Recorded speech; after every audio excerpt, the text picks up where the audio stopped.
maintient le turban bien au sommet de la tête et on fait monter progressivement, bien plaqué contre la nuque, le turban. Le maré-tête est tout un art. Et même ce modèle de base, dit bamboche, ne s'improvise pas. À l'atelier, Emmanuel Sounjata initie ses débutants avec un foulard long de 2 mètres, en léger voile de coton.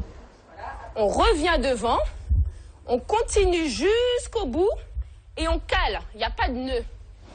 Mais sa mise en œuvre peut éprouver la patience des débutants. Il ne faut pas qu'il y ait de boules de tissu. C'est un peu difficile là. On est plus ou moins doué. Voilà. Et je vais m'entraîner. J'ai toutes les vacances pour ça. La technique est très précise et le coup de main viendra.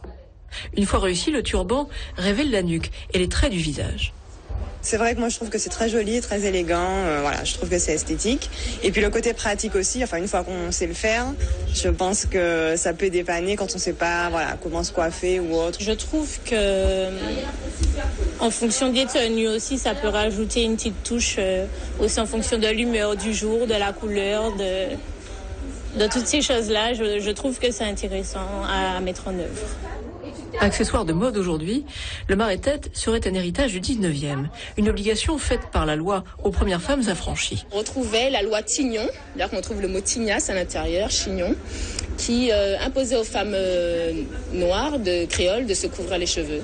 Et c'est ainsi qu'elles ont trouvé cette petite astuce de défier l'ordre établi en faisant du style avec cette chose qui était là pour les contraindre. C'était justement de se rehausser, hein, donc de dominer tout ce système colonial en disant moi je suis libre quoi. Aujourd'hui, les maré-têtes d'Emmanuel Sounjata font sensation sur les podiums du monde entier. Le choix des tissus, la créativité n'ont aucune limite. Mais au pays, les regards ne sont pas toujours bienveillants.